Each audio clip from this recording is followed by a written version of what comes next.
इस एक्सपेरिमेंट का मोटो सिंपल था कि ये देखना कि अगर एक इंसान 15 दिन तक ना सोए तो उस पर क्या इफेक्ट आते हैं। तो एक डार्क सा रूम था, उसमें 5 लोगों को बंद कर दिया गया, लेकिन 5वें दिन आते आते थोड़ी शांति मेंटेन होने लगी। फिर 5 मिनट के बाद एक बंदा उसमें से उठ के बहुत चिल्लाते हुए आता है, ठीक है, मुझे बाहर निकालो, और वो चिल्लाता रहता है और वो तब तक चिल्लाता रहता है जब तक उसका गला ना फट जाए। वो इतना ज़्यादा एग्रेशन में था, इतना ज़्यादा इरिटेटेड था कि वो चिल्लाता जाता है और उसका वोकल कॉर्ड फट के बाहर निकल जाता है। सबसे खतरनाक एक्सपेरिमेंट जो मैंने पढ़ा था वो था एक लेडी का, जिसमें एक साइंटिस्ट एक किडनैप्ड लेडी को लाता है, तो कुछ बिटकॉइन पे करके उसने सामने वाले से उसको खरीदा, उसको वो लोग विक्टिम बोलते हैं, विक्टिम को खरीदा एंड एक टेबल पे वो लिटा के उसके हार्ट को निकाल के उसमें एक सीरम डाला, सिर्फ ये देखने के लिए कि हार्ट में जब हम उस सीरम को डालते हैं तो फेस का एक्सप्रेशन कैसा होता है, बॉडी कैसा रिएक्ट करती है। जब तक वो लेडी मर नहीं गई तड़प तड़प के, तब तक ये देखा गया।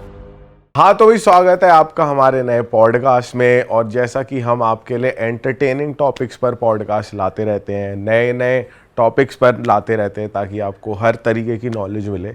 और डार्क वेब के अराउंड भी हम आपके लिए बहुत सारे पॉडकास्ट लेकर आए हैं, तो ये भी एक उनमें से एक पॉडकास्ट है डार्क वेब का ही। हम थोड़े और केसेस की बात करें कि और क्या क्या चल रहा है डार्क वेब पे, जिसके लिए हमने बुलाया अविनाश भाई को। अविनाश भाई, स्वागत है आपका। थैंक यू भाई। अविनाश भाई पिछले 1 साल से तो अलग कंटेंट बना रहे हैं, बट उससे पहले बहुत ज़्यादा horror, conspiracies, dark web stories अपने चैनल पे कवर कर रहे थे। इन्होंने स्विच क्यों किया उसकी भी बात करेंगे, पर अभी फ़िलहाल आपने जिस टाइटल और थंबनेल को देखकर पॉडकास्ट खोला है तो उसके बारे में थोड़ी बात करते हैं। अविनाश भाई, आज आप क्या क्या केसेस हमें बताने वाले हो, क्या क्या चीज़ें बताने वाले हो, हमें थोड़ा बताओ। तो जैसा आपने डार्क वेब के बारे में बताया ना, तो हम इससे के जो स्टोरीज़ हैं, जो रियल स्टोरीज़ हैं, वो डिस्कस करेंगे। जैसे हम जब जानते हैं कि जो इंटरनेट होता है, हम जो यूट्यूब, गूगल, फेसबुक ये सब जो देखते हैं, ये सिर्फ टिप ऑफ द आइसबर्ग होता है जी, एक बहुत बड़े पहाड़ का छोटा सा ऊपर वाला पार्ट। करेक्ट। बाकी सारा जो समुद्र के नीचे डूबा हुआ है, सारी इन्फॉर्मेशन, सब कुछ सीक्रेट चीज़ें सब डार्क वेब पे अवेलेबल है। जिस तरीके के हीनियस क्राइम, जिस तरीके के डिस्टर्बिंग क्राइम्स हम लोगों को सामने वाली दुनिया में दिखते हैं, अभी इंटरनेट पे आप देखते हो, इंस्टाग्राम पे देख के आप बोलते हो अरे यार इतना गंदा कोई कैसे कर सकता है, उससे 100 गुना ज़्यादा गंदा इसी डार्क वेब पे हो रहा है। वैसे भाई ये बताओ, जैसे आपको डार्क वेब के बारे में कुछ जानना है तो उसके लिए एक्सेस करना ज़रूरी है? अलग जगहों पे भी पड़ा है डार्क वेब का कंटेंट जहाँ से आप जान सकते हो उसके बारे में? देखो, वैसे ये क्योंकि हिडन चीज़ है ना, तो इसके बारे में लोग क्या करते हैं कि बता देते हैं कि भाई मेरे पास ये टेलीग्राम चैनल है, यहाँ पे आपको मिल जाएगा, लेकिन ऐसा होता नहीं है। देखो, डार्क वेब की चीज़ों को एक्सेस करने के लिए आपको डार्क वेब पे ही जाना पड़ेगा, ठीक है, अगर ऑथेंटिक चीज़ आपको एक्सेस करनी है। हालांकि उसमें ऑथेंटिक चीज़ का मतलब है कि आप क्या देखने जा रहे हो वहाँ पे, कि किसी का ऑर्गन काट के कितने रुपए में बेचा जा रहा है, या फिर किसी हिटमैन को हायर किया जा रहा है, या फिर कोई क्रीपी ह्यूमन एक्सपेरिमेंट हो रहा है। यही सारी चीज़ें आप देखने जाओगे उसमें, जो कि अपने आप में बहुत ज़्यादा डिस्टर्बिंग है। तो इस केस में अगर आपको फिर भी, वैसे मैं किसी को सजेस्ट नहीं करूँगा, लेकिन अगर आप डार्क वेब की थोड़ी सी इन्फॉर्मेशन मैं दे दूँ कि एक्सेस कैसे होता है, तो इसको आप ऐसे नॉर्मल darkweb.com करके एक्सेस नहीं कर सकते। इसके लिए आपको चाहिए टॉर ब्राउज़र, जिसका फुल फॉर्म होता है द ऑनियन राउटिंग। तो ये काम कैसे करता है ना, जैसे हम लोग मान लो दिल्ली में बैठे हैं। अब दिल्ली में बैठे हैं तो जब आप डार्क वेब की साइट को एक्सेस करोगे टॉर ब्राउज़र से VPN वगैरह लगा के, तो ये दिखाएगा कि आप जर्मनी में बैठे हो, कभी दिखाएगा कि आप सिंगापुर में बैठे हो। अच्छा। तो इस वजह से ना ये बड़ा मुश्किल हो जाता है किसी के लिए ट्रैक करना। और इसीलिए डार्क वेब पे जितने भी बड़े बड़े केसेस हैं ना, चाहे सिल्क रोड के हों, चाहे अल्फ़ा बे के हों, जो लोग ड्रग्स बड़े बड़े माफिया थे, उनको पकड़ना बहुत सालों में वो पकड़े गए, और काफ़ी तो अभी हैं जो पकड़े ही नहीं गए, क्योंकि ना आपकी आइडेंटिटी दिखती है उसमें, ना ये दिखता है कि आप कहाँ से बैठ के उसको एक्सेस कर रहे हो। इसी वजह से जब आप उसको टॉर ब्राउज़र में एक्सेस करोगे ना, तो उसकी जितनी भी साइट्स होती हैं, जैसे हम लोग facebook.com करते हैं तो .com, .in, .gov होती है, उसकी .onion होती है। ओके। क्योंकि वो अनियन ब्राउज़र से ही ओपन कर सकते हो आप उसको। तो उसके बाद जब आप उसको एक्सेस करते हो तो वहाँ पे बहुत सारे लीगल साइट्स भी होती हैं, जो जहाँ पे आप अपना काम दे सकते हो। काम क्या दे सकते हो, मतलब अगर आपको किसी को मरवाना है तो वहाँ से आप हिटमैन हायर कर सकते हो कि भाई, तो लीगल थोड़ी हुई वो, मतलब वहाँ के लिए इलीगल है। अच्छा। क्योंकि वहाँ पे बहुत सारी ऐसी फ्रॉड वेबसाइट्स भी हैं जहाँ पे आप पैसे दे दोगे बट तू कौन मैं कौन वाला हो जाएगा। अच्छा, स्कैम भी लेकिन चल रहा वहाँ के लिए जो लीगल वर्ल्ड है वो यही है कि तुम मुझे पैसे दो, मैं हर काम करके दूंगा। और सबसे डिस्टर्बिंग बात भाई ये है कि जो हिटमैन वाली वेबसाइट्स होती हैं या जो परचेज़ वाली वेबसाइट्स होती हैं, वहाँ पे रेटिंग होती है। तो वो बंदे, उनको रेट किया हुआ है कि वो कितने अच्छे से मारता है लोगों को। किस लेवल पे मारता तो है। लिस्टिंग आती है उसमें कि ये टॉप अमेज़ॉन पे हम लोग प्रोडक्ट्स देखते हैं ना, उसकी ऑर्डर होती है भाई 5 में से 4.3 रेटिंग, उसके हिसाब से हम डिसाइड करते हैं कि भाई प्रोडक्ट बड़ा बढ़िया होगा। तो हिटमैन आप उस हिसाब से डिसाइड कर रहे हो कि किस लेवल पे और कितनी सफाई से मारता है। और भाई कितने पैसे ले लेते होंगे अगर? ऑन एन एवरेज मुझे लगता है, मतलब ये तो बिटकॉइन में होता है। देखो अगर हम यूपीआई से करते हैं ना, तो उसका रिसीवर और सेंडर दोनों की ही डिटेल्स होती है उसमें। ट्रांजैक्शन आईडी भी होती है जिससे आप ट्रैक कर सकते हो कहाँ से ट्रांजैक्शन हुआ है। बट वहाँ आप बिटकॉइन से पे करते हो, और जब आप बिटकॉइन से पे करते हो तो आप अनट्रेसेबल बन जाते हो, क्योंकि उसमें ब्लॉकचेन टेक्नोलॉजी यूज़ होती है। उसमें इतने सारे एनक्रिप्शंस होते हैं कि हर एक ताले की एक अलग चाबी होती है, हर एक ताले की एक अलग चाबी होती है, और ऐसी लाखों ताले चाबियाँ होते हैं बीच में, बेसिकली अगर ऐसे समझाऊँ। और उन सब के ही ताले के चाबियों को खोलना पुलिस के लिए भी लगभग नामुमकिन है। तो ये रीज़न है कि आप ट्रेस नहीं कर सकते। और अगर भाई हमने ऐसा भी सुना है, अगर आप एक बार ये टॉर ब्राउज़र के थ्रू डार्क वेब एक्सेस करते हो तो आप जिस भी सिस्टम से कर रहे हो वो भी कॉम्प्रोमाइज़ हो जाता है, ऐसा होता है? काफ़ी हद तक हो जाता है। अगर मतलब इसीलिए एडवाइस्ड है कि अनटिल अनलेस आप बहुत बड़े प्रोफेशनल हो, या आपको हैकिंग का कोर्स वगैरह किया है आपने, या डार्क वेब के बारे में आपको इनफ अच्छी खासी नॉलेज है, आप डार्क वेब को एक्सेस मत करो, क्योंकि आपको नहीं समझ में आएगा कि आपके क्रेडिट कार्ड के डिटेल्स कब लीक हो जाए वहाँ पे, आपकी पर्सनल आईडी पासवर्ड कब लीक हो जाए वहाँ पे। फिर कल जाके आप बोलोगे कि यार मेरी पर्सनल फ़ोटोज़ मान लो आपने मोबाइल में सेव करके रखी है, वो कल जाके किसी कंपनी के पास चली जाएगी। सिल्क रोड एक केस है या इसके चक्कर में डार्क वेब नहीं, बना सिल्क था? रोड ना एक वेबसाइट है। जहाँ पे ये हम हिटमैन की बात कर रहे हैं ना, आप कहाँ जाके ये सब परचेज करते हो, तो डार्क वेब की वेबसाइट है सिल्क रोड। कोई वेबसाइट पता है आपको, कौन सी वेबसाइट से ये सब ऑपरेशंस होते हैं या लोग हायर कर सकते हैं हिटमैन? हाँ, तो जैसे हम लोग की जो ये नॉर्मल दुनिया है, सुंदर सी दुनिया है, यहाँ पे हम लोग के लिए अमेज़ॉन है, फ्लिपकार्ट है। तो वो जो डार्क दुनिया है ना, वहाँ के लिए है अल्फ़ाबे, सिल्क रोड, ऐसी वेबसाइट्स हैं। अच्छा। और सिल्क रोड की मैं कहानी बताता हूँ आपको, बहुत ही क्रीपी है, डिस्टर्बिंग है। जो बंदा था ना, वो 27 साल का लड़का था जिसने सिल्क रोड की शुरुआत की थी, ठीक है। और उसका एक सिंपल सा कॉन्सेप्ट था कि वो एक ऐसी दुनिया बनाना चाहता था जहाँ पे फ्रीडम ऑफ स्पीच हो और कोई भी गवर्नमेंट किसी को हस्तक्षेप ना करे, ठीक है। अब उसने इस चक्कर में, उसका नाम था रॉस अल्ब्रिच, ठीक है, और वो बहुत ही इंस्पायर होता था ये फ्रीडम वाली चीज़ों से। तो इस फ्रीडम के चक्कर में उसने वो वेबसाइट बनाई, और वो वेबसाइट उसने डार्क वेब पे बनाई जहाँ उसको ट्रेस ना किया जा सके। अब देखो क्या होता है कि जब डिमांड्स बढ़ने लगती है ना, तो सप्लाई भी आने लगता है। तो लोगों को ज़रूरत थी ऐसे वेबसाइट की जहाँ वो ख़रीद और बेच सकें। कैसी चीज़ें? वैसी जो अभी हमने थोड़ी देर पहले डिस्कस की। तो जैसे ही ये वेबसाइट बनी, वहाँ पे लोग अपनी सर्विसेज को लिस्ट करने लगे। सर्विसेज जैसे हिटमैन की सर्विस। कई सारे लोग हैं जिनको एक्सपेरिमेंट करने होते हैं, कई सारे ऐसे डॉक्टर, साइंटिस्ट हैं, बड़े बड़े लोग जो पढ़ते हैं ना, उनको एक्सपेरिमेंट करना होता है लोगों के ऊपर। तो वहाँ पर लोगों को गिनी पिग की तरह ट्रीट किया जाता है। आपको भारत में किसी के ऊपर एक्सपेरिमेंट करने के लिए बहुत सारी बथेरों परमिशंस लेनी पड़ती हैं, लेकिन डार्क वेब में आप इस चीज़ की डिमांड क्रिएट करो कि हमें ये सीरम बनाना है, हमें चाहिए लोग। कितने लोग गायब होके हर रोज़ गायब होते हैं ना लोग, उनका पता नहीं चलता। उसमें से कुछ लोग इसी सेक्शन में आते हैं और उनके ऊपर एक्सपेरिमेंट किए जाते हैं। तो ये सिल्क रोड बनने के बाद ना, बहुत सारे ऐसे एक्सपेरिमेंट होने लगे, टूल्स की डिमांड होने लगी, ऑर्गन्स की डिमांड होने लगी। और एक सबसे ख़तरनाक एक्सपेरिमेंट जो मैंने पढ़ा था वो था एक लेडी का, जिसमें एक साइंटिस्ट एक किडनैप्ड लेडी को लाता है, एंड किडनैप लेडी को साइंटिस्ट किडनैप नहीं करता है, वो तो बस डिमांड को जनरेट करता है। तो कुछ बिटकॉइन पे करके उसने सामने वाले से उसको ख़रीदा, उसको वो लोग विक्टिम बोलते हैं, विक्टिम को ख़रीदा, एंड एक टेबल पे उसको लिटा के उसके हार्ट को निकाल के उसमें एक सीरम डाला, सिर्फ ये देखने के लिए कि हार्ट में जब हम उस सीरम को डालते हैं तो फेस का एक्सप्रेशन कैसा होता है, बॉडी कैसा रिएक्ट करती है। और जब तक वो लेडी मर नहीं गई तड़प तड़प के, तब तक ये देखा गया। तो इस लेवल के एक्सपेरिमेंट किए जाते हैं वहाँ पे। और ये सब चीज़ें ऑब्वियसली आप यहाँ नहीं कर सकते आप कि भाई मेरे को एक्सपेरिमेंट करवाना है। आपको अगर एक कैंसर की दवाई भी अभी रिलीज़ करनी है ना, तो 10 तरीके के अप्रूवल चाहिए। उसके बाद वो आप पहले एनिमल्स पे टेस्ट करोगे, और उससे जब अप्रूवल होगा, बहुत सारा कैटास्ट्रॉफिक इफेक्ट नहीं आएगा, ख़राब इफेक्ट नहीं आएगा एनिमल्स पे, तब जाके आपको अलाउ किया जाएगा कि आप उस पर ह्यूमंस पे टेस्ट करो। बट वहाँ तो आप जो चाहो वो कर सकते हो। डायरेक्टली ह्यूमंस पे ट्राई कर सकते हैं, और मतलब किडनैपर्स लेकर आते हैं और फिर बिटकॉइंस में बेचकर, और फिर वो एक्सपेरिमेंट्स होते हैं ह्यूमंस पे। राइट। और इस पे सिल्क रोड का एक और बड़ा फेमस किस्सा है जिसको काफ़ी लोग वैसे बोलते हैं द सूप एक्सपेरिमेंट के नाम से ये फेमस है। काफ़ी लोग इसको मिथ भी मानते हैं, बट काफ़ी लोग, कॉन्स्पिरेसी की यही खासियत है भाई कि काफ़ी लोग उसको मानते हैं, काफ़ी लोग नहीं मानते हैं, बट वो जो स्टोरी है वो मैं आपको बताता हूँ, ठीक है। वो अपने आप में काफ़ी डिस्टर्बिंग है।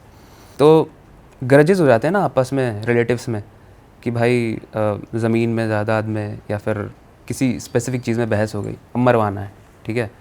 तो हिटमैन वगैरह हायर होते हैं। बट ये कहानी थोड़ी डिफरेंट थी।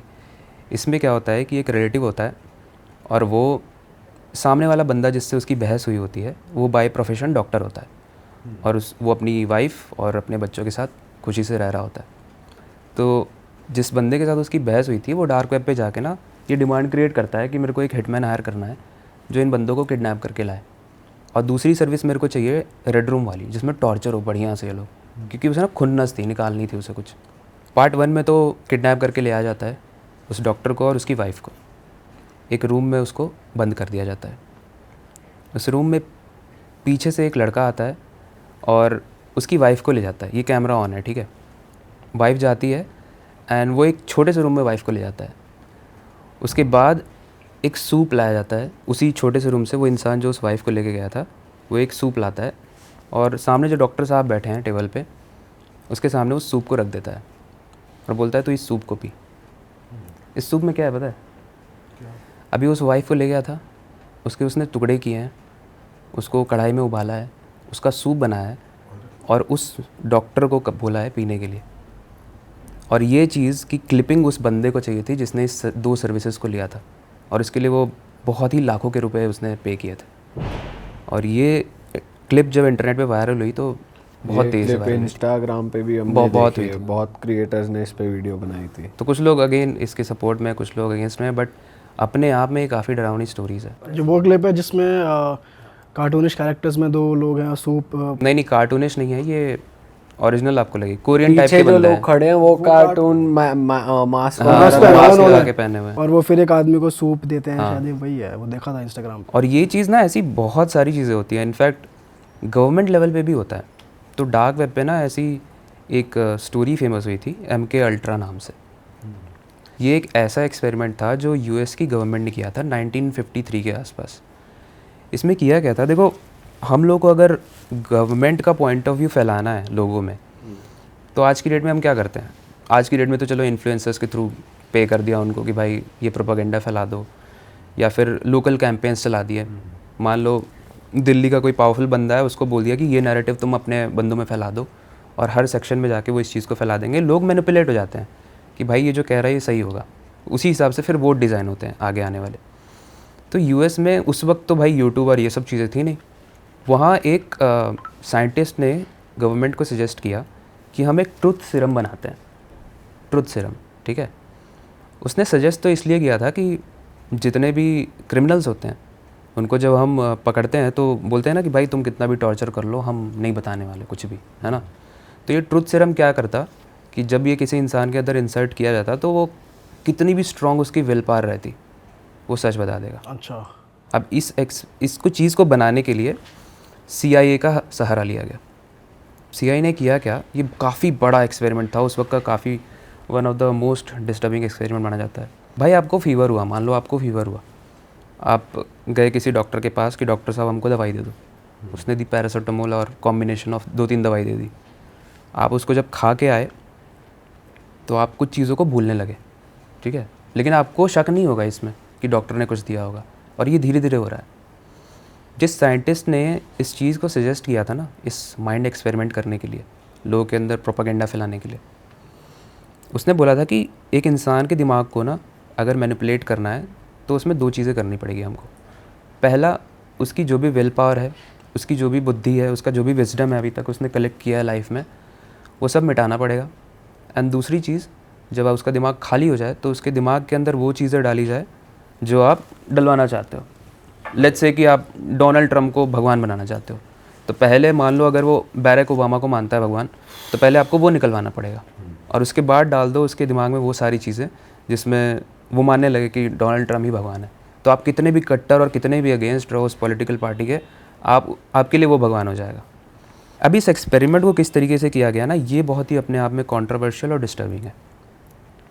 इसके लिए सहारा लिया गया सारे ही पुलिस स्टेशन का, सारे ही हॉस्पिटल्स का, सारे ही वो जगह हैं जहाँ पे आप रोज़ जाते हो, कैफ़े जाते हो, आप खाने जाते हो, आप मूवी थिएटर में जाते हो, पॉपकॉर्न खरीदते हो, बट वो दवाई उस पॉपकॉर्न में भी मिली है, वो दवाई डॉक्टर भी दे रहा है आपको, वो दवाई पुलिस स्टेशन वाला आपको डंडे मार रहा है तो वहाँ पे भी आपको इंजेक्ट कर रहा ये किसी एक पर्टिकुलर स्टेट में हो रहा था इंटायर कंट्री? है। ये यूएसए में बहुत सीक्रेट जगहों पे हो रहा था। अगेन बहुत ही फैब्रिकेटेड न्यूज़ होती हैं ये। MK अल्ट्रा के बारे में जो भी देख रहा है वो सर्च कर सकता है, बट एग्जैक्टली ऐसी कोई जगह यूएस नहीं। वाले तो वैसे भी इतने शातिर हैं, वो अपने बारे में कुछ रहने ही नहीं देते। अब इंटरनेट पे कुछ इन्फॉर्मेशन भी होगी तो कर देंगे, और अगर हम इस वीडियो के टाइटल में भी डाल देंगे ना कुछ ऐसा, तो वो फिर रीच किल हो जाएगी उसकी। हाँ, उनकी बहुत ही ज़्यादा इसकी डिमांड रहती है। इनफैक्ट मैंने भी जो अपनी ये डार्क वेब वाली वीडियोस बनाई थी ना, उनके पॉलिसीज़ में काफ़ी कुछ आ गया था, तो मेरे को ट्रिम करके डालना पड़ा था इसी एक्सपेरिमेंट स्टेशन लग में। जाती हैं ऑटोमेटिक। हाँ, तो ये जो प्रोजेक्ट हुआ था ना, इसमें बहुत सारे लोगों को धीरे धीरे ये सीरम देना जाने लगा था, और काफ़ी सारे लोगों को जब ये पता चल गया इस चीज़ के बारे में कि भाई उनके ऊपर ना एक्सपेरिमेंट किया जा रहा है, ऐसी लेवल की चीज़ें करने के लिए भाई आपका परमिशन लेना ज़रूरी है ना। एक इंसानियत होती है कि भाई आपके ऊपर एक बड़ा सा एक्सपेरिमेंट किया जा रहा है, लेकिन गवर्नमेंट ने अपनी पावर का मिसयूज़ किया। हर चीज़ को अम्ब्रेला, एक बहुत बड़े अम्ब्रेला के अंदर ये चलाया जा रहा था।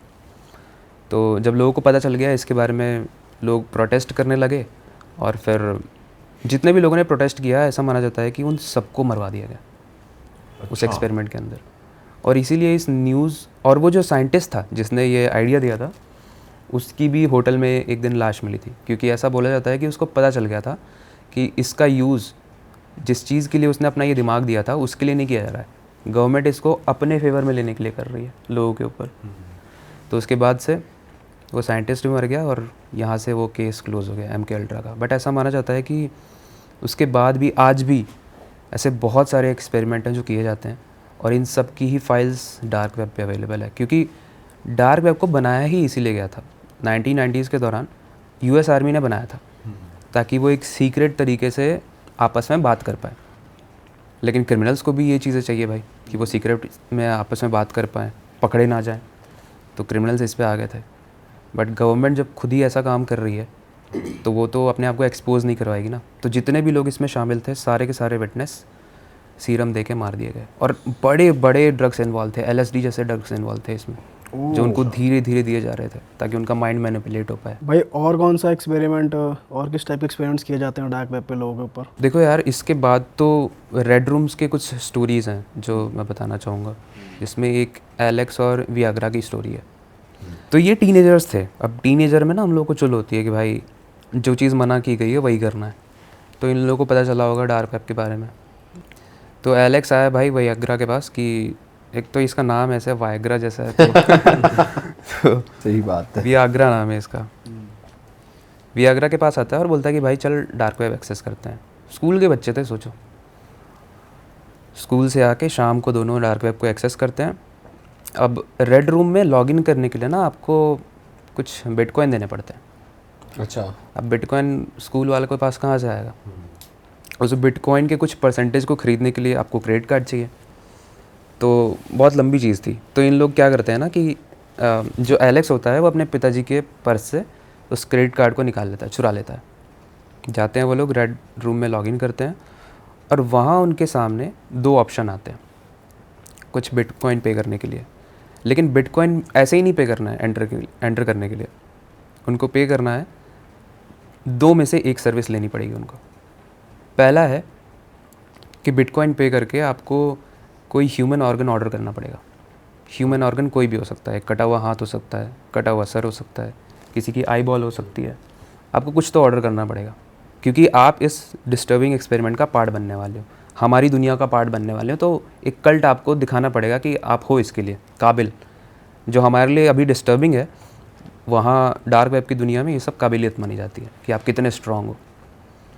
और दूसरा ऑप्शन ये था कि या तो आपको रेड रूम ज्वाइन करने के बाद कुछ ऐसा कमेंट पास करना है जो अंदर जो बंदा दिखा रहा है, रेड रूम में परफॉर्म कर रहा है, वो आपकी बात को माने। तो बेसिकली एक ओवरव्यू दे दूँ, रेड रूम में क्या होता है कि एक छोटा सा कमरा होता है। रेड रूम का मतलब ये नहीं कि लाल पीला हरा नीला कोई रूम है, रेड रूम, लेकिन जिसके ऊपर वो हो रहा होता है उसको हरा पीला नीला सब दिख जाता है, क्योंकि एक छोटा सा रूम होता है जिसके अंदर एक इंसान को जिस लेवल पे आप सोच सकते हो, जिस भी लेवल पे हर तरीके से टॉर्चर किया जाता है। और ये सब कुछ इसलिए हो रहा होता है क्योंकि कुछ लोग कमेंट सेक्शन में जाके उस डिमांड को जनरेट कर रहे होते हैं। जब हम लोग इंस्टाग्राम पे लाइव जाते हैं ना, अपनी ऑडियंस से बात करते हैं और भाई कैसे, तो वहाँ कुछ बोलते हैं कि भाई ये वाले टॉपिक के बारे में बता दो, या Q&A चलता है, live session। सिंगर का बोलते हैं भाई ये गाना सुना दो। तो रेड रूम में भी ऐसे ही लाइव चल रहा है, लेकिन वहाँ ये डिमांड हो रही है कि भाई इसकी आंखें निकाल के इसमें एसिड भरो, हमें देखना है, या इसके प्राइवेट पार्ट को कट करो। बहुत ही डिस्कस्टिंग टाइप की भी चीज़ें होती हैं वहाँ पे। तो जब ये चीज़, दो ऑप्शन थे उनके पास कि कुछ ऑर्डर करो या तो रेड रूम में तुम कमेंट करके क्रिएट करोगे। तो जो वियाग्रा होता है वो बोलता है कि भाई दूसरा वाला कर लेते हैं, किसी के हाथ पैर आँख नाक मुंह का हम क्या करेंगे तो दूसरा वाला ऑप्शन वो सेलेक्ट करते हैं। लेकिन वो जैसे ही एंटर करते हैं ना, वो देखते हैं कि रेड रूम में वो लोग एंटर हो चुके हैं, ठीक है। कमेंट सेक्शन स्टार्ट है जिसमें अभी कुछ कमेंट नहीं हो रहे हैं, लेकिन हार्ट वाले इमोजीज आ रहे हैं। वो लोग खुश हैं, एक्साइटमेंट में कि भाई कुछ मज़ा आने वाला है। अंधेरा सा रूम है और वहाँ एक थैला पड़ा हुआ है। अब वहाँ पे Q&A स्टार्ट होता है कि गेस करो इस थैले में क्या है। तो अब क्योंकि ये वही दुनिया है तो बहुत लोग अजीब अजीब से गेस करते हैं कि भाई किसी का हाथ होगा, किसी का पैर होगा। उसके बाद एक पोल दिया जाता है कि सेलेक्ट करो इसमें से सबसे ऊपर वाले पोल में होता है कि ये किसी इंसान का प्राइवेट पार्ट है जो इसमें बंद है। लगभग इसमें 16 इंसान के प्राइवेट पार्ट बंद हैं इस थैले में।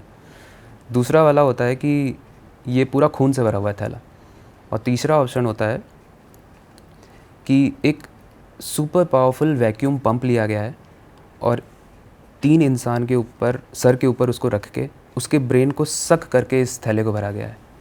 इतना पावरफुल वो पंप होगा। तो इसमें से कौन सा आंसर सही है? बहुत सारी ऑडियंस नीचे वाला तो सोचती नहीं है, पहले और दूसरे में ही लगी रहती है। फिर सही आंसर आता है, वो तीसरा वाला आंसर सही होता है। उस थैले के अंदर 3 से 4 लोगों का ब्रेन सक करके भरा गया और इतनी तेज़ी से सक किया गया कि वो लिक्विड बन गया वो ब्रेन, और वो उस थैले में पैक था। उसके बाद क्वेश्चन आता है कि इसको कौन ख़रीदेगा।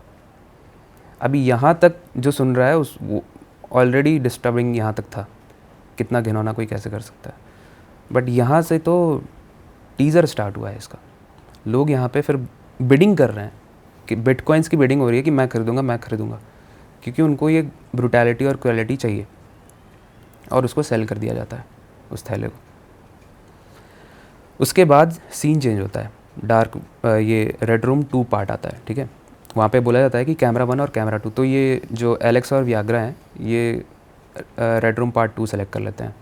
लेकिन इतने में एलेक्स बोलता है कि भाई अब मेरी ना फट रही है, मेरे को डर लग रहा है, मेरे को आगे नहीं बढ़ना है, क्योंकि ये ना बहुत हम लोग जैसा सोचे थे उस लेवल का है नहीं, और हम स्कूल में पढ़ते हैं, पता चल जाएगा टीचर वीचर को, पापा को पता चल जाएगा ना, बहुत पहले जाएंगे। बट वियाग्रा बोलता है आगे बढ़ ले, अगर नहीं बढ़ेगा तो मैं पापा को बता दूंगा तेरे अभी अच्छा, कि तूने क्रेडिट कार्ड चोरी किया है। तो इन एनी केस वो भी बेचारा फंस गया, और दोनों मिलके फिर कैमरे 2 पे क्लिक करते हैं। वहाँ पर अभी टाइटल फ्लैश हो रहा है, द परफेक्शनिस्ट, ठीक है, मतलब सब कुछ परफेक्ट होना चाहिए। कैसे, आगे सुनो। उसमें क्या होता है ना कि एक टाइटल हटता है और एक बहुत सुंदर सी लड़की आती है, बहुत ही सुंदर, मतलब जितना अभी दिमाग में चल रहा है ना उस लेवल की सुंदरता वाली। तो एलेक्स को लग रहा है कि यार ये हद से ज़्यादा सुंदर नहीं लग रही है, कि मतलब इतनी सुंदर तो कभी मॉडल वॉडल भी नहीं देखी हमने। वियाग्रा बोलता है भाई मज़े ले, सुंदर है, एंजॉय कर, अभी देख क्या करेगी, कुछ तो करेगी। उसके बाद कमेंट सेक्शन ऑन हो जाता है। वो लड़की पीछे पीछे जाती है, और वो लड़की काफ़ी कम कपड़ों में थी, और उसके साइड में ना 2 लड़के आके खड़े होते हैं, और वो बहुत मोटे होते हैं, बहुत। उनका जो बेली होता है ना वो ग्राउंड को टच कर रहा है, और इस इतने ज़्यादा, मतलब वो मोटे अलग लेवल पे हैं, जैसे उन पे कोई ज़्यादा मोटा हुआ, उन पे कोई एक्सपेरिमेंट किया गया हो। उनका जो शरीर है वो एकदम नॉर्मल है, लेकिन उनका जो पेट है, पेट का जो बॉडी है ना, वो उसका मांस एकदम ज़मीन को टच कर रहा है, जो अपने आप में बहुत डिस्कस्टिंग और डिस्टर्बिंग लग रहा था। और इस सीन को देखने के बाद अब उन्हें समझ में आया कि भाई थोड़ा सा क्रीपी जा रहा है अभी। तो एलेक्स फिर बोलता है भाई चलते हैं यार, लेकिन वियाग्रा फिर कि भाई कंटिन्यू करते हैं। इसके बाद क्या होता है कि सामने एक पोटैटो पीलर रखा होता है, ठीक है, और वहाँ कमेंट सेक्शन में आ रहा है कि भाई इसकी आंखें निकालो, इसके ब्रेस्ट को काट के पैक करो, हमें देना है, और ऐसी डिस्कस्टिंग चीज़ें वहाँ कमेंट में आने लगी, ठीक है। तो अब कमेंट सेक्शन में रेड रूम में क्या होता है ना, जो सबसे हाईएस्ट बिडिंग करता है उसके कमेंट को माना जाता है। तो एक करता है 1 बिटकॉइन का, एक करता है कमेंट, और उसमें वो बोलता है कि अपने फेस को उस पोटैटो पीलर से तब तक पील करते जाओ जब तक तुम मर नहीं जाती। अच्छा। इस चीज़ को पिक कर लिया जाता है। और वो लड़की उस पोटैटो पीलर को उठाती है और अपने नोज़ को पील करने लगती है। उसके नोज़ ब्लीड कर रहा है, खून आ रहा है, पूरा मुंह लाल हो चुका है, बट वो पील करे जा रही है। और उस स्ट्रेंज बात ये थी ना कि उसके फेस पे कोई एक्सप्रेशन चेंज नहीं हो रहा था। हम लोग को अभी सुई चुबा दी जाए ना, हम आऊ करके चिल्ला देंगे, बट पता नहीं उस पर क्या किया गया था कि उसका फेस एकदम कोल्ड था, जोकर फेस था, पोकर फेस जिसे कहा जाता है। और वो की जा रही थी और पूरा उसका फेस जब छिल गया और जब उसके अंदर बचा ही नहीं कुछ जान, वो नीचे गिर के मर गई। और इसके बाद इसी तरीके से उस कमेंट को पूरा किया गया। तो इस लेवल की चीज़ें होती हैं रेड रूम में भाई। पर भाई ये लोग आते कहाँ से हैं, मतलब कैसे, इनका कोई नेटवर्क ही होगा कि भाई ये कि लोग स्पेशली विलिंगली ये कर रहे हैं? ऐसे लोग हमारे बीच में ही होते हैं भाई। आपने सेक्टर 36 मूवी देखी थी? हाँ, वो तो अपने नोएडा की तो स्टोरी है वो। काफ़ी फेमस थी। क्या करता था, इंसान के शरीर को खाता था वो। कैनिबलिज्म। तो ये होता है, इस तरीके के लोग हमारे ही बीच में होते हैं, जो जिसको हम कैनिबलिज्म बोलते हैं, जो आपने बोला। तो इन लोगों के अंदर एक फैंटेसी होती है कि इनकी दाल चावल से भूख नहीं मिटती है, इनको चाहिए इंसानी मांस। और ऐसे ही लोग जाके डिमांड भी क्रिएट करते हैं, ये टॉर्चर भी करवाते हैं। और ऐसी पाकिस्तान के 2 भाइयों की स्टोरी भी है। क्या करा था भाई इन 2 पाकिस्तानी भाइयों ने? जैसे मैंने बताया ना, सेक्टर 36 जो भारत में हुआ था, कुछ ऐसा ही था, लेकिन थोड़ा अलग लेवल पे डिस्टर्बिंग था। तो इसमें 2 भाई थे, मोहम्मद कासिर और मोहम्मद आफ्ताब करके, ठीक है। ये बहुत ही गरीब परिवार से थे। तो सब कुछ सही चल रहा था, लेकिन इन लोगों को जॉब नहीं मिल रही थी। ये लोग पढ़े बढ़ गए थे लेकिन अनएम्प्लॉयड थे। इनके पिताजी का फिर एक दिन देहांत हो जाता है और घर पे ऑलरेडी इतनी प्रॉब्लम चल रही है, पैसे भी नहीं है, पिताजी भी चले गए, मतलब घर का एक अम्ब्रेला चला गया छत का। तो ये लोग काफ़ी डिस्टर्ब्ड थे। जॉब मिल नहीं रही थी। लगभग इनके पिताजी के देहांत के बाद ना 1 से 2 साल हो चुके थे और इनका घर भी अब वापस जाने वाला था, लोन वोन पे थे ये लोग। तो मतलब ऐसा समझ लो कि एक इंसान के ऊपर जिस हिसाब से प्रॉब्लम हो सकती है, सब प्रॉब्लम थी, खाने के लिए भी कुछ नहीं था। तब ये जो छोटा भाई है, मतलब बड़ा भाई था आफ्ताब और छोटा भाई था कासिर। तो आफ्ताब एक दिन जा रहा था तो रास्ते में ना उसे एक किताब मिलती है ज़मीन में गड़ी हुई, एक पेड़ के नीचे। एक मतलब इस हिसाब से गड़ी हुई थी कि उसका बस कोना दिख रहा था किताब के ऊपर का। उसको खुद के निकालता है तो उसमें ना कुछ चीज़ें लिखी हुई थी। उसमें लिखा हुआ था कि अगर आप कुछ प्रक्रियाएं करते हो, तंत्र क्रियाएं, तो आपकी लाइफ में आपको वो सब कुछ मिलेगा जो आप चाहते हो, चाहे वो पैसा हो, चाहे फेम हो, चाहे सुंदर बीवियां हो, सब उनको मिलेगा। लेकिन उस चीज़ को परफॉर्म करने के लिए, उस चीज़ को अचीव करने के लिए उसमें जो प्रैक्टिसेस लिखी हुई थी, यानी जो आपको करना है, वो काफ़ी डिस्टर्बिंग था। उसमें लिखा था कि 10 साल से छोटा होना चाहिए। कौन? बच्चा जिसको आप खाओगे, जिसको आप खाओगे। और ये चीज़ जब आफ्ताब ने जाके कासिर को बताई, अपने बड़े भाई को, तो बोलता है भाई ये तो नहीं हो पाएगा, ये सब नहीं करेंगे हम। लेकिन क्या हुआ ना, कुछ दिन के बाद वो छोटा भाई मान गया, उसने नहीं किया ये चीज़ें। लेकिन कुछ दिन के बाद बड़े भाई की ना जॉब लग गई एक जगह पे कस्टमर सपोर्ट में। तो वो ऑफिस जाने लगा और उसको 2 महीने के लिए ना बाहर जाना पड़ा। तो ये जो बाहर 2 महीने के लिए गया था ना, इस बीच में, और उसकी जो जॉब लगी थी वो भी इतनी ज़्यादा नहीं थी, बहुत कम रुपए की थी। लेकिन छोटे भाई को जब ये पता चला कि हमारी कंडीशन इससे बहुत सुधर सकती है, हम बहुत अमीर हो सकते हैं, और मेरा भाई भी अभी गया हुआ है, तो उसने ये प्रैक्टिस स्टार्ट की। उसने किया क्या, पास में एक कब्रिस्तान था उनके घर के पास जहाँ वो रहते थे। वहाँ से वो पहले जो मरे हुए बच्चे थे ना, क्योंकि उसके लिए नया था खाना किसी को, तो पहले वो कब्रिस्तान में जाता था और उस बोर्ड को पढ़ता था, नाम और एज कितनी लिखी है, कब से कब तक जिया है। तो जितने भी 10 साल के बच्चे, 10 साल से कम के बच्चे थे, उनकी कब्र को वो खोदता था रातों रात, उसमें से उस बच्चे को निकालता था, कब्र को बंद करता था और अपने घर में ले जाकर उसको पीसेस में बांटता था और खाना शुरू किया। और वो सारी चीज़ें परफॉर्म करनी शुरू की जो उस किताब में लिखी थी। उसके बाद उसमें ये भी लिखा हुआ था, आपको उसका ब्रेन भी खाना है, उसके सर को फोड़ के। अरे भाई साहब। तो उसने ये करना शुरू किया और धीरे धीरे करके जितनी भी कब्रें थी 10 साल से छोटे बच्चों की, उसने सारी खाली कर दी। एक दिन क्या हुआ, किसी के घर में रिसेंटली में एक बच्चे की मृत्यु हुई थी, तो उसने जाके अपने कब्रिस्तान में दफनाया होगा। अगले दिन ना उसकी माँ आती है रोने के लिए उसकी बेटी की कब्र के पास। वो देखती है कि ये मिट्टी थोड़ी सी हटी हुई सी लग रही है, जैसे मानो किसी ने आसपास खोदा हो अभी इसको। तो वो अपने हस्बैंड को बुलाती है, वो बोलती है कि मुझे लगता है कि यहाँ कुछ गड़बड़ हुआ है, एक बार मेरे को देखना है अपनी बेटी को।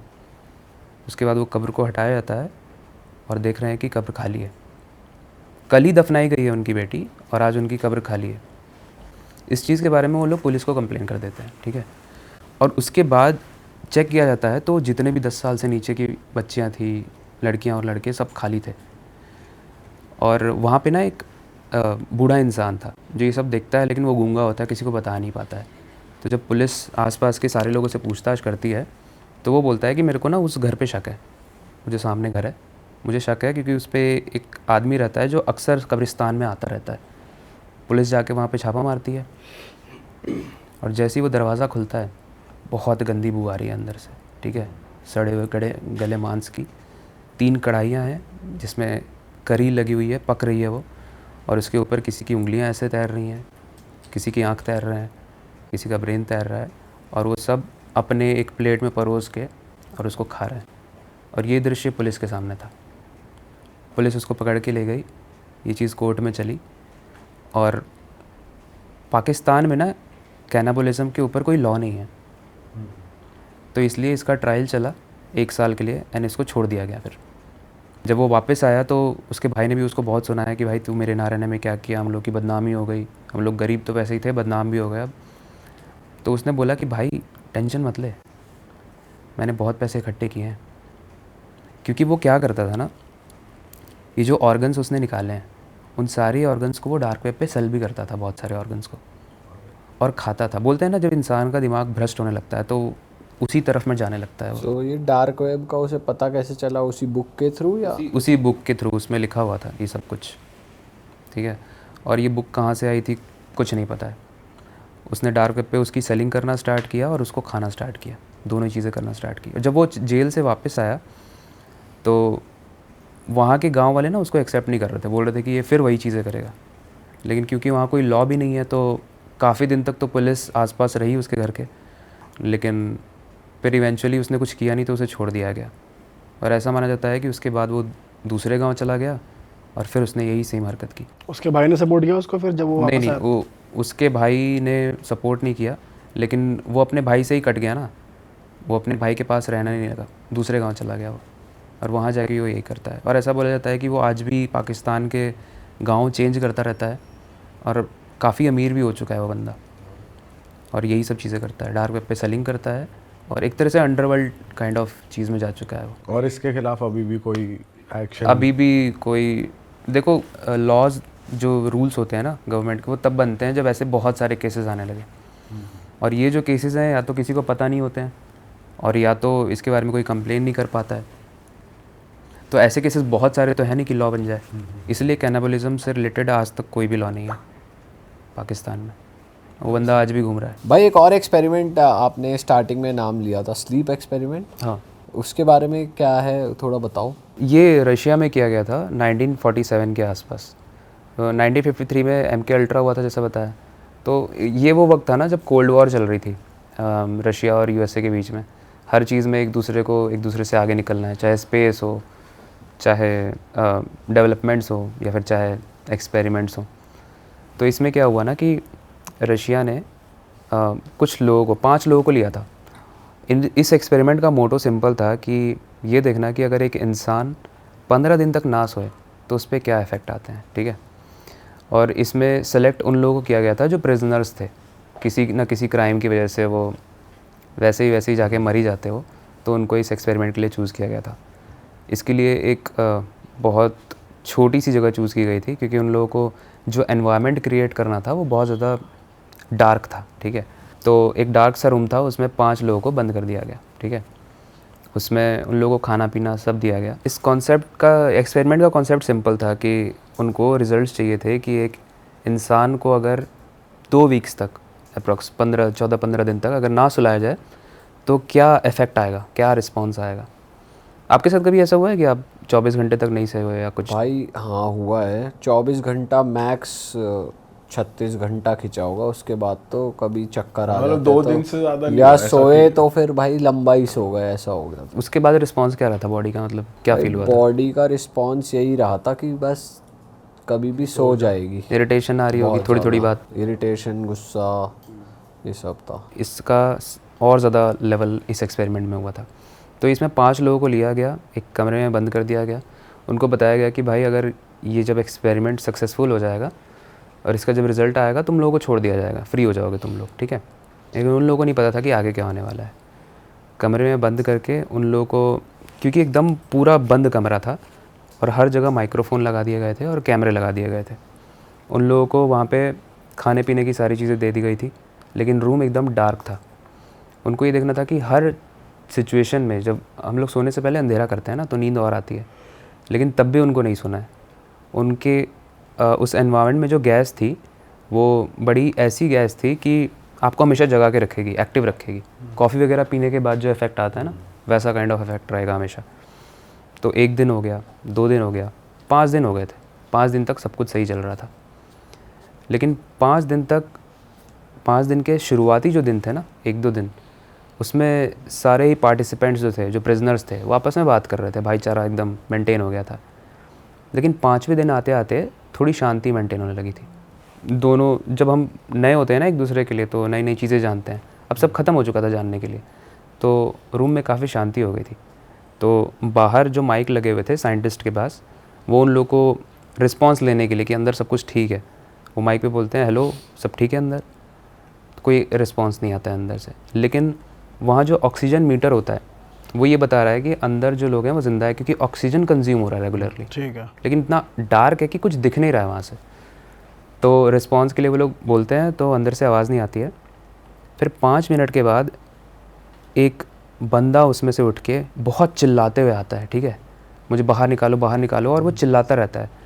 लेकिन क्योंकि इन लोगों को बाहर नहीं निकालना है, इन लोगों को परमिशन भी नहीं है बाहर निकालने की, और वो तब तक चिल्लाता रहता है जब तक उसका गला ना फट जाए। वो इतना ज़्यादा एग्रेशन में था, इतना ज़्यादा इरिटेटेड था कि वो चिल्लाता जाता है और उसका वोकल कॉर्ड फट के बाहर निकल जाता है। और इस चीज़ को ये लोग देख रहे हैं साइंटिस्ट, लेकिन कुछ नहीं कर सकते, क्योंकि ये एक्सपेरिमेंट की एक डॉक्यूमेंटेशन थी कि 5वें दिन पे ये हुआ, एक बंदा अपना गला फाड़ के मर गया। उनके लिए बस एक रिसर्च थी। अब बचे हैं 4 लोग और दिन एक एक करके बीत रहे हैं। वो लोग एकदम से चुप हो गए। जो वो लोग खाना रोज़ अंदर रखते थे, जितने भी आर्मी वाले थे उनके साथ, साइंटिस्ट के साथ, वो जाते थे अंदर खाना रखने के लिए, और खाना रख के वो बाहर आ जाते थे कुछ ही दूर के बाद। लगभग 1 हफ्ते तक जो 4 लोग बचे थे वो खाना खा रहे थे। 7वें दिन के बाद भाई, अगले दिन जब आर्मी वाला खाना रखने गया तो पिछले दिन का खाना बचा हुआ था, वो खाना अब नहीं खा रहे थे। और ऐसा 1 दिन नहीं हुआ, 3-4 दिन तक हुआ। 10वें दिन तक वो खाना नहीं खा रहे थे, खाना खाना बंद कर चुके थे वो लोग। और कैसे दिख रहे हैं वो पता भी नहीं चल रहा है, क्योंकि उस वक्त नाइट विज़न वाली टेक्नोलॉजी भी नहीं थी। तो कैमरे तो लगे हुए थे, लेकिन वो रूम बहुत डार्क रहा करता था। तो जो रिलायबिलिटी थी वो बस ऑक्सीजन मीटर थी, और वहाँ अंदर से जो आवाज़ें आ रही थी वो थी। तो 10वें दिन फिर से ऐसा हुआ कि कोई रिस्पॉन्स नहीं आ रहा था, लेकिन ऑक्सीजन कंज्यूम हो रहा था। उन्होंने पूछा कि भाई अंदर सब ठीक है, तो कोई आवाज़ नहीं आई, ठीक है। उसके बाद धीरे धीरे करके 14 दिन हो चुके थे, और उनका जो हीट मीटर था जो लगा हुआ था, वो ये दिखा रहा है कि अंदर जिस हिसाब से इंसान गए थे उस हिसाब से उनका शरीर काफ़ी श्रिंक हो चुका है, उनकी हड्डियां बाहर निकल चुकी हैं, उनका जो स्कल है, जो ऊपर वाला पार्ट है, वो और ज़्यादा डेवलप हो चुका है, और उनकी स्किन इतनी हद तक सूख गई है कि उनकी आँख उनके फेस का 60% ले रही है। इस हद तक डेवलप हो गई है, पतली हो गई स्किन, बिल्कुल स्किन बहुत पतली हो गई है, आंखें मोटी हो गई, चमड़ एकदम हड्डी में चिपक गई है उनकी स्किन, ठीक है। तो उनका हीट मीटर ये बता रहा था, लेकिन क्योंकि उन दिनों का जो हीट मीटर था उतना रिलायबल नहीं था, तो साइंटिस्ट बोलते हैं कि अब इस एक्सपेरिमेंट को ना हम लोग कंक्लूड करते हैं, अब इन लोगों को बाहर बुलाते हैं। तो वो लोग अनाउंसमेंट करते हैं कि देखो आज एक्सपेरिमेंट पूरा हुआ और आज हम आप लोगों को बाहर निकाल रहे हैं, आप लोग को जो गाइडलाइंस दिए गए हैं उसको फॉलो करना, बाहर आके कोई भी एग्रेशन या ये चीज़ें शो नहीं करेगा कि हमारे साथ ऐसा क्यों किया, और अगर आप कंप्लाइंस फॉलो करते हो तो आपको आज़ाद कर दिया जाएगा। गेट खुलता है, अंदर एकदम अंधेरा है, और थोड़ी देर में अंदर से सिर्फ एक इंसान निकलता है, और वो इंसान नहीं था, वो जैसा हीट मीटर में दिखाया गया था ना, एकदम वैसा ही लग रहा था। उसकी हड्डियाँ एकदम सूख चुकी थी, फेफड़े एकदम बाहर निकले हुए थे, और सर उसका बड़ा हो गया था जिसमें उसकी 60% आँखों ने ली हुई थी। उसकी उंगलियाँ, हम लोग की नॉर्मल उंगलियाँ इतनी होती है ना, उसकी उंगलियाँ यहाँ तक पहुँच गई थी, इतनी लंबी लंबी उंगलियाँ हो गई थी उसकी, सूख गया था हो एकदम। गया। हाँ, वो पूरा एकदम ज़ॉम्बी में एक्चुअली कन्वर्ट हो चुका था। और वो बाहर आके जितने भी साइंटिस्ट थे सबको मार दिया, और एट द एंड आर्मी वाले ने उसको मार दिया। और इस एक्सपेरिमेंट का कंक्लूजन यही हुआ कि अगर एक इंसान 15 दिन तक ना सोए तो वो ज़ॉम्बी बन जाएगा, वो खाएगा नहीं, लोगों को खाने लगेगा।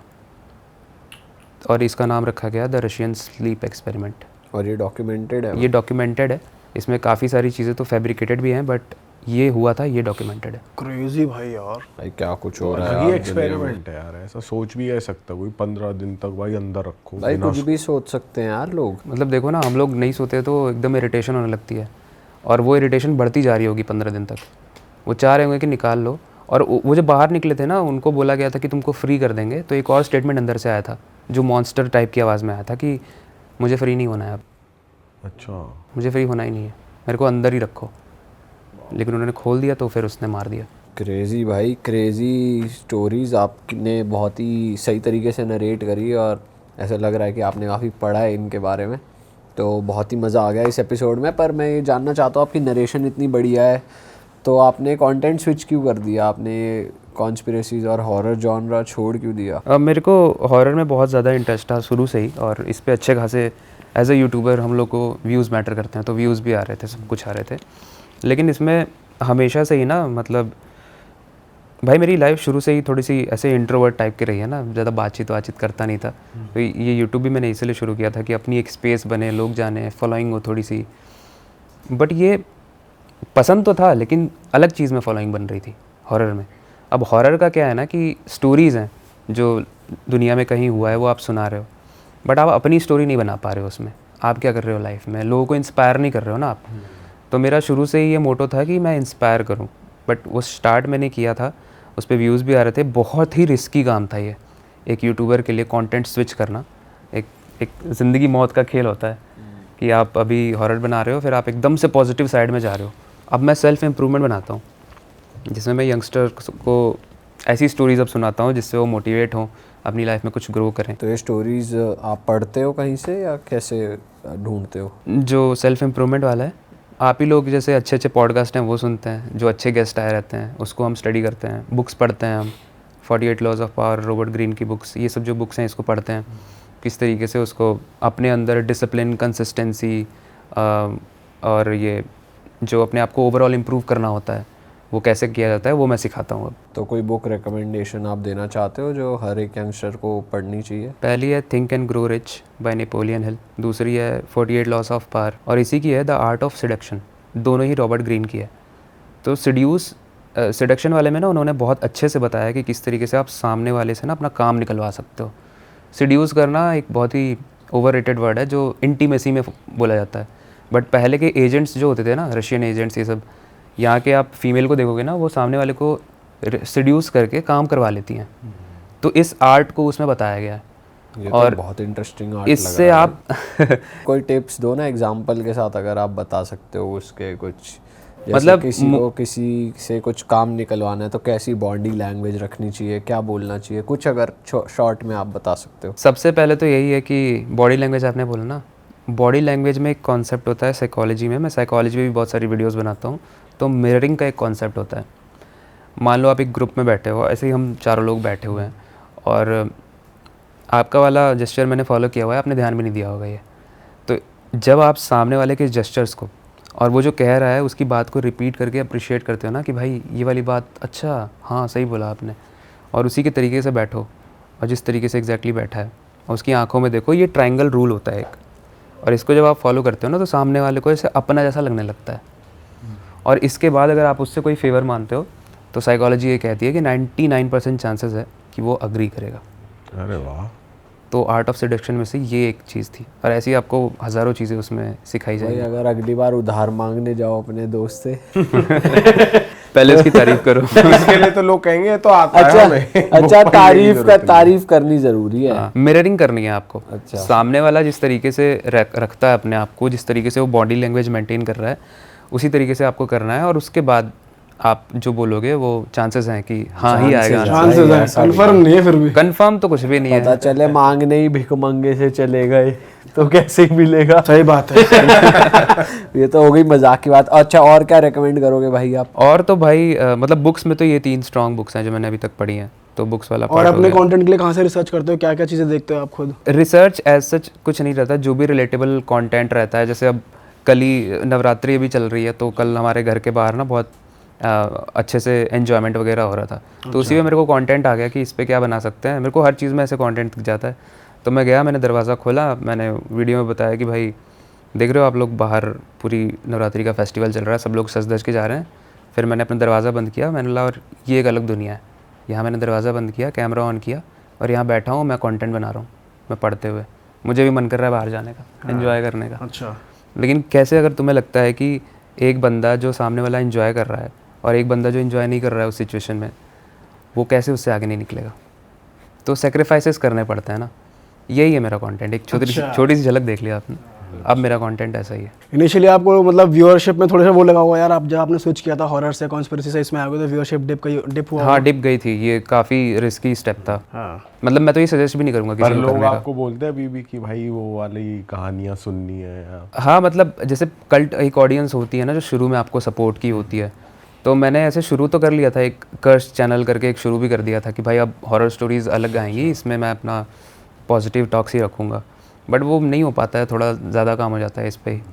डिप आया था, फिर उसके बाद धीरे धीरे इस चीज़ में भी रिकग्नाइज़ कर लिया लोगों ने, क्योंकि मेरे को ऐसा लगता है कि भाई it's all about how you narrate your stories, चाहे वो मोटिवेशनल हो चाहे हॉरर हो।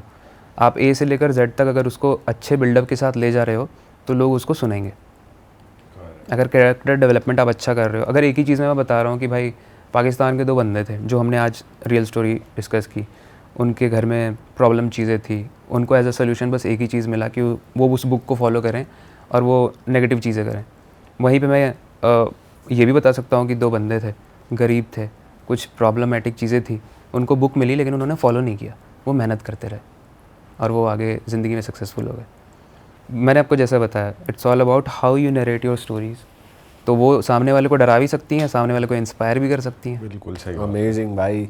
और दोस्तों, अगर आपको भाई के चैनल से जुड़ना है तो इनके चैनल का लिंक यहाँ डिस्क्रिप्शन में भी है, यहाँ गोल बटन भी आ रहा है स्क्रीन पे, आप जाकर इनके चैनल को चेकआउट कर सकते हैं। अगर आपको वीडियोस पसंद आए तो प्लीज़ हमारे भाई को सब्सक्राइब ज़रूर करिए। हमें तो बहुत मज़ा आया इनके साथ पॉडकास्ट करके, और अगर आप चाहते हैं कि ये एक बार फिर से कुछ बढ़िया कंटेंट लेकर आएँ आप लोगों के लिए हमारे शो पे, तो पार्ट 2 के लिए कमेंट कर दीजिए। और बस ये पॉडकास्ट कैसा लगा आप इसका फीडबैक ज़रूर देना, और हम मिलेंगे आपसे नए पॉडकास्ट से। टिल देन अपना ध्यान रखिए। इन जो क्रीपी स्टोरीज़ है, स्कैरी स्टोरीज़ है, इनको अपने माइंड पे हावी होने ना दें, इन्हें सिर्फ और सिर्फ एंटरटेनमेंट पर्पस के लिए कंज्यूम किया जाए। और मोस्ट इंपॉर्टेंटली बहुत से लोग ये पॉडकास्ट देखने के बाद थोड़े से इन्फ्लुएंस हो जाएंगे, डार्क वेब को एक्सेस करेंगे या जाएंगे ढूंढेंगे, वो सब मत करना। वो सब मत करो यार। डार्क वेब पे कंटेंट बनाने वाले खुद ये बोलते हैं कि भाई डार्क वेब ना एक्सेस करो तो बेहतर रहेगा। हैक वैक हो जाएगा सब, फिर बर्बाद हो जाओगे। चलो दोस्तों, bye bye, take care, see you, Tata.